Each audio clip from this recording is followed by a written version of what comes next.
My sweetheart, our mother, she came over with a lot of them from her town, see, to this country. Yeah.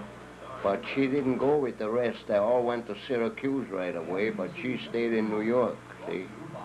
And then my stepsisters, or I call them sisters, they made enough money through her jobs. They had good office work, see. I know they could keep our mother, see, at my aunt, but I call her mother. Yeah. And when that happened, I made up my mind I'm going to follow all my sweetheart, see. And that's how I came over here. And I got a letter of a recommend from the, what do you call the guy that's on the front of the door to watch people go in and out. That man's brother was a foreman in a tool-room here in Mount Vernon. And he gave me a letter for his brother. And that's how I didn't have to look around for work. He put me right on to work, see? And I had a good start, and I also got room and board at his place, see? Do you remember what New York was like when you first arrived there? What were your first impressions of the town? I didn't like it.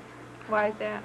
Well, it was so crowded, and I wasn't used to that fast movement, walking, going elevator, up and down, this and that. My God, we didn't have that in Europe, see? So I didn't like it in New York at all. And after a while, when I got so sick of it, Mother had a good job with rich people in New York. Doing what? Doing the cooking for rich people. See, we ain't a cooking. Yeah, I hear about Grandma's cooking. See, they liked so much, and she had a good job and good pays all the time. So. Did she live with the family too? Whatever she would, sure. She had a room for herself, and she had pretty good and earned good money at the time. See, it was paid by the month. $25 or $30 a month, and all her board and room and everything. So she done pretty well before we got married. But she was really well-attractive woman, that one way, and good cook. They liked the Viennese cooking, see? All that goulash and the sauerkraut and Wiener Schnitzel, and oh God, I could tell you for hours what they hate to see her go when she followed me to Pennsylvania.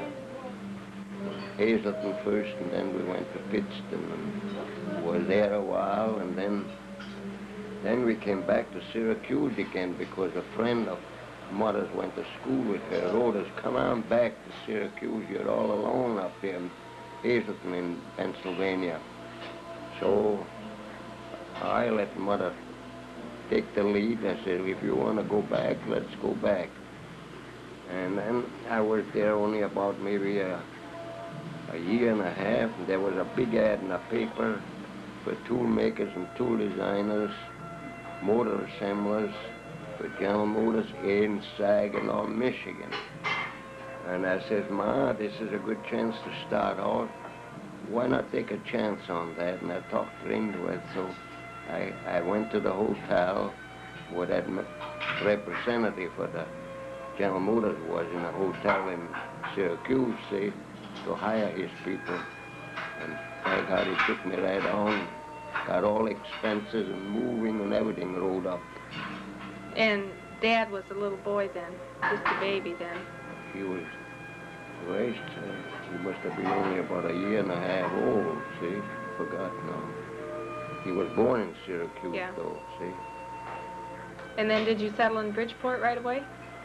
No, we stayed in Saginaw for about a year and a half or so on 5th Street in Saginaw. There were no colored people there, nowhere, see?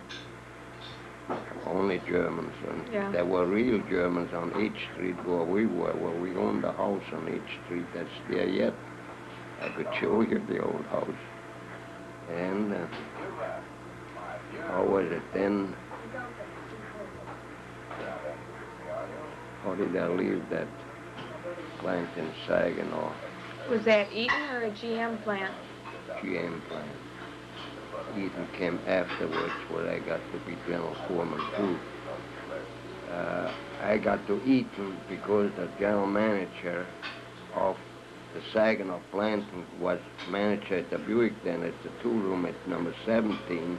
He knew me, and he wanted me to come up with him and made me tool room foreman in his shop. And that was on Rust Avenue in Saginaw, where Eaton is now part of it. And there's the old shop there yet too. You could see, but it's all big and large, see? But that's where I came from, Syracuse. And I had very nice welcome with all the people that I met, and I was made two-room general foreman, and we made real good at those times. And when people earned maybe $15, $18, I made $250, $300 a month, sometimes twice as much with my tools I laid out for them. Otherwise, we couldn't send 4 kids to college with $38,000. Yeah. And you were able to still help the people back in Vienna, weren't you? Oh, yeah. We did, too. Helped her people and helped my people. And you did that up throughout the Second World War, too, did you not? Yeah. We done a lot of good, but we had it to give. We didn't bother us any, see? And they were all jealous of me, how I got so quick ahead without being able to read and write German or a word of English when I first came here. And I learned that all in Syracuse at the night school. And 4 years to night school in Syracuse. There I had no trouble. But of course at night school you didn't learn the shop terms, see? Yeah. Only the English language, but that other thing come quick to me as I kept on working amongst the people and the jobs that we had to do for the government. We, in the First World War, we had our production was all geared up for the government of this country, see? I got the pieces home yet. We made the front part of a shell for the government, 5,000 a day for 2 years pretty near. Everything turned out good just because we were taught to do a little more than you have to do, see? The lazy guys didn't get anywhere, that we just done as much or less than they had to do. And the ones done more than they had to do were mostly foreigners that got ahead, see? The head of the General Motors was a Swede, a foreigner, see? Just because of his knowledge. He wasn't a good mechanic, though. That Knudsen was his name. But he was a smart man for management, see? But I was the guy that knew the mechanic part of it. I like those kind of pictures with lots of blood. Never forget the time, and everybody was jealous of me, how I got ahead without knowing very much of English first place. So that was the story. And the only time I came over here, because my 2 sisters I call, they were able to keep Mother, because I didn't know what I can do first when I come here, see? And because they could do that, I could leave Vienna, see? Or I would never came over here if they couldn't take care of Mother, see? That was my aunt, by rights, as you know now. She brought me up as a little baby, see? About 2 weeks old, maybe less than that or more than that, I don't know. You still saw your natural mother, though, didn't you? Yeah, I don't know. She kept working. Yeah. I don't know what happened to her intended husband, see? Whether he got killed or died naturally. You never heard anything more about him or his family? No. Don't know what happened, why he left her, or she left him, or what happened. They wasn't married, in other words, see? I came, what do you call it, illegitimate child at the time, but they would have got married if nothing would have set in between them, see? Well, I don't know, but everything turned out okay. The good thing was that my foster parents that were strict on me, even on my stepmother, they call. That all you had to just do that so and be good in school and good marks for behavior and all that. If you didn't, you know about it. So I got old and feeble now. You got a way to go, Grandpa, before you're feeble.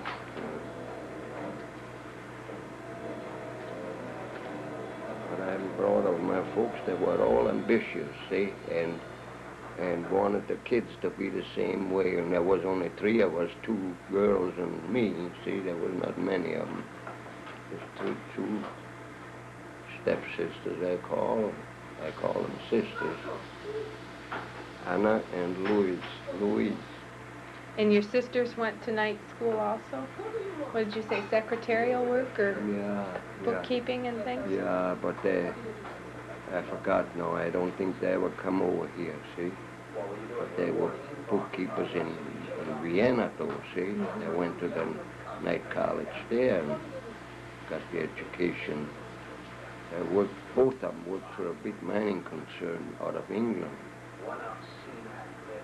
They had good jobs and could keep mother. I call her mother. She was my aunt, but I called her mother all the time after my mother died. Everything come out all right. But I never forgot her, or they never forgot me. See? Do you know if any of your relatives from Vienna ever came over here after you and Grandma did? I don't think so, excepting the guys from First Law, Anne and her daughter that was here. Just to visit, just a few years ago. I thought you had somebody in the East one time that was a relative. Yeah, he was here before I was, but he got killed in an accident on a big brewery outfit, a cooling outfit on a rainy day on a aluminum high step. He fell off and fell 3 stories high and broke his neck. Did he have any children or anything? No. His wife came up and saw us, though. Afterwards, we paid her the fare. But that was the end of what I know about her. You didn't keep in contact with her? Something happened there. Either she died quickly or something broke up unknowingly to me now, see. But anyway, we had her here, paid her fare to come to Saginaw. I'll bet Saginaw has changed a lot through the years since you've lived here. Saginaw was a nice town. There wasn't any colored people. There was no Mexicans. First ward was all Germans.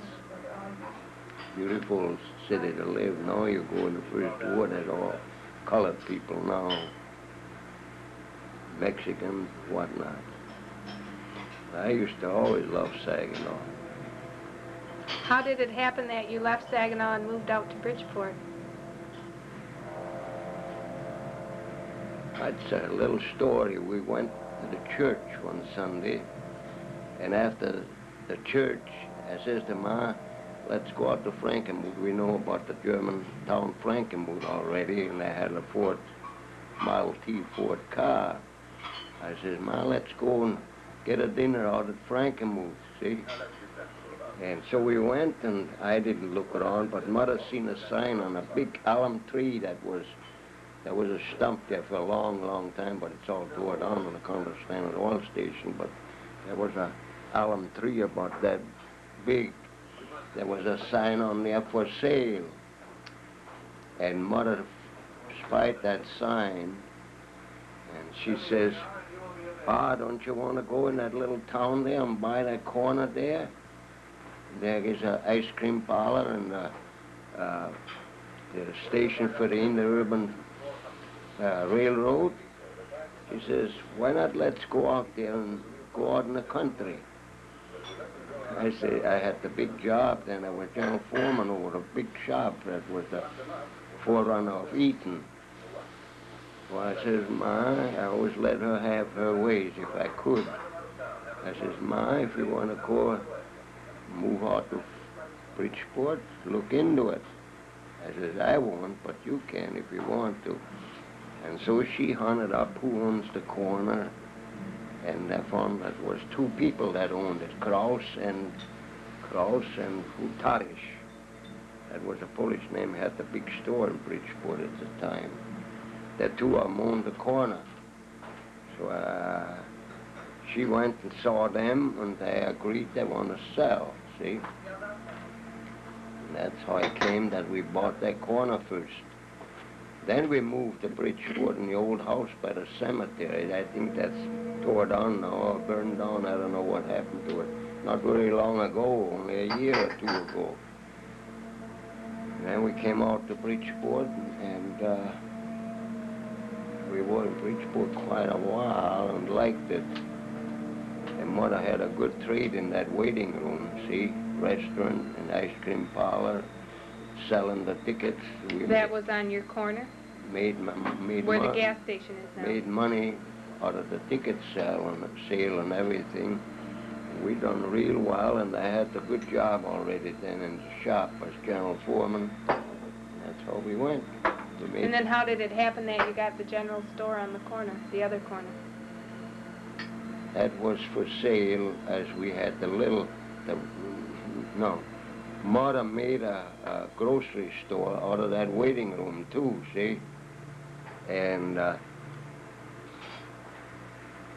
Tadish that had the big store where our big building is there now, he died, and was a sale on for sale, see? And I says, Ma, if you want a store, go and look into that, see? And my God, she was so nuts over it. We bought that big corner right away, too. So you had both? Both. So how did you manage that, selling the tickets for the interurban and having your own department store and everything? How'd you manage?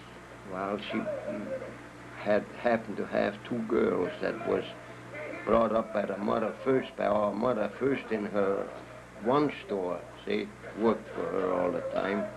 And so we put one on each one of those and started with that. Because your own children weren't old enough to help you then? No. And then we had the porch built on, and Mother liked that so much in the hot weather to have that screened-in porch at that big building there by the river. And Mr. Seifelheim built that, and she really loved it out there. Then we were out there till our family got grown up, and the girls insisted we get out of the store so the mother wouldn't have to work no more, and that's how we left the Saginaw store, no, the Bridgeport store. And Pops that traded with us for many years, they were always interested in our store at Bridgeport, see? And then we got into that, and we got their farm and so much cash on top of it for all the equipment and things that we had. So your farm now used to be Pop's farm? Mm-hmm. So you just switched? Switched around, and that paid us, I guess, I don't know, $6,000 or $8,000 on top for the inventory and or more valuable property than theirs was, see? That's how we got to the farm. But I still regret it because Mother worked herself to death on that damn place. On the farm? Yeah. She raised a lot of berries, strawberries, raspberries, and all that, and then gave it away to the homes and to the whatever she did with it. She sold a very little of it, see? But worked herself to death. I had no part of it. I didn't want nothing to do with it. But it went on till one day she weeded outside of the fence on the side going to Saginaw and pulled weeds there and fell in. That was the end of her. And that was the end of me doing anything on the farm excepting mowing. I done all the mowing with the tractor yet and handling more. I was in good shape on my legs yet. Yeah. And so it went till I got a real has-been. You say that with a twinkle in your eye, Grandpa. Hmm? You say that with a twinkle. Yeah.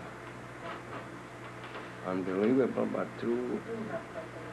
Mother works hard, and I always worked hard, too. Both of us.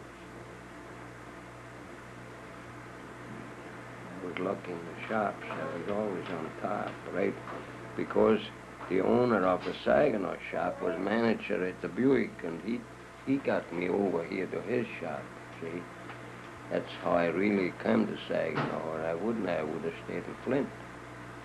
But I never liked Flint for some reason or other, and I don't like it now yet. And yet they cleared the Main Street out quite a bit. That used to be a crummy-looking place years and years ago. I don't know how it is now. I haven't been to the Main Street in Flint for a long time, but my God, that was terrible. And I found the German people that I could board with, and only came home on a Saturday noon. Went back Monday morning again. I was allowed to come in at 9 o'clock, so I didn't have to get up so early, and got the 8 o'clock train, electric coach out of Saginaw to Flint, see? That was when you were living where? On H Street. Originally, we lived on 5th Street. We rented that, what we bought on H Street, see? And then we rented that a while and then sold it to some people. Mother liked it, but I never did collect it on H Street. But we had nice people on one side, not so nice on the other side, but two priests, they're both dead now already for many years. They were nice neighbors to be acquainted with, and then through them we found other people that were on the other street, on H Street. We were on 6th Street and Farewell, see? And then on H Street was nice people that were acquainted with the two priests, and they made us acquainted with that, so we had a nice circle. And then later on, through some that I got in the shop knew as Germans, and they got know me as a German by looking at us, see? We got acquainted, and then... They could tell you were German by looking at you? How could they tell that? Yeah, well, you can tell that How can right you tell away. that? Sure. And I did anyway, and so did I, that I know they were Germans, see? And then they made us acquainted with another German family, but they were born here already, see? Where the other two were not born here, see? Wagners and Prinders, they have German names, see? But they were born here already. They made us acquainted there, and we had a whole family circle and exchanged Sunday dinners all the time within 4 families. Kaufmans, Prinders, Wagners, see? And Grandma was the best cook of them all? Yeah, damn right, they all liked her cooking. What other kinds of things did you do for entertainment? That was all. There was no other entertainment. We didn't have no radios at the time, no television, no nothing. We just... Did you read a lot? Yeah. Mother and I played violin and zither quite a bit together on evenings or Sundays after dinner. She had to... Then another thing happened to us. At Saginaw, we went to the St. Joseph Church on H Street in Saginaw. When we came to Bridgeport, there was no Catholic church. And that's how I got away from the Catholic church. Because we had to go, and we wanted to go to some church, see? So we joined that community church in Bridgeport, which is we all believe in God, it's just as well. But that was a evangelical church, like, see? Like on the Martin Luther side, see? But we liked it and kept going with them. I'm now the oldest member of that Bridgeport Community Church in membership and years, both. The older one before, he just died 2 years ago, Mr. Seiferlein. He had a German name, too. He just died. But now I'm the oldest both ways, in membership and years. So it happened, just piece by piece. And oh, how, if I had the money, I would have went right back to Vienna again. Just to visit or to live? To live. Why is that? Because I had a good foreman job there, and here I was nothing. I had to start out because I couldn't read or write English. You had to start all over again at the beginning. All over from nothing till I got up. I have picture where I have a good job. And so you're saying after you had a good job here and had money, you wish you could have gone back? Or you wish you could have stayed in the first place? I wished we would have stayed in the first place. If Ma wouldn't have came over here with the gang from her hometown, which she didn't follow. They followed on to Syracuse, and she stayed in New York, see? But I wish she would never met that gang and stayed at home. I don't know what might have happened, but I had a good job, and I think everything would have been okay, too. And then I would have been with my family, and she would have been with her father and mother. Things would have been a lot different. Yeah, and then the father died certain of a heart attack, and the mother didn't live her mother didn't live too long either. Grandma's parents. Yeah. They were all big people, and I think that what happened to them, see? They all died at a rather early age? Yeah.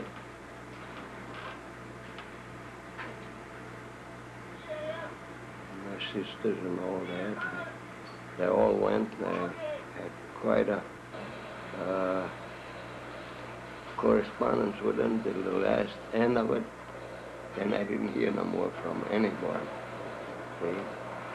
No, I only get a letter from a friend where my mother, when she got married the second time, lived in the house, and that house that belonged to my friend's parents, and she writes yet. So I get a letter from Austria yet, see? And one from Heidi, from her folks in First Law, they call that. That's a nice,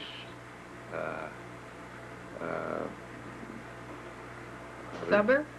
No, it's a special, they got that bath, that oh, the hot springs. Hot springs there with that. They are, it's a nice town because they build it up with all the people that come there all the time, see? Beautiful place, First Law, they call it. So I get only from Heidi and her folks. Herman is her father's name, see? And then I get a letter from Amstetten, from the girl I used to know when mother was alive. My mother was alive. Yeah. I get a letter from her once or twice a year. Other than that, everything is gone. So, nothing else to say that I am just on borrowed time. You can enjoy that and put it in there. But I say I live on borrowed time, which is true. Well? Past 91. Very few of mine in shape. If I had a little better knees, boy, I'd be tops at 91. With all the hard work I did.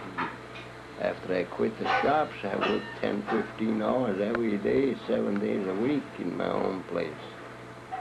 You don't know that, but... Yeah. I remember you and Dad taking engines apart and things down in the basement. Lift trucks down at the yard. And... That was way afterwards, but when I had my own place, that's where he learned some of the mechanical stuff, see? Now I got the Standard Oil Station there, and the repair shop is gone, but they made a first-class greasing job in there instead of the mechanical work. Do all brake work, and see, got a good corner there, yeah. Get $225 a month out of that place. Pays for the taxes. You know how much taxes I pay in Bridgeport? But near $2,000 between the two places. And I get it in and give it again, see? But it don't come out of my pocket, though, see?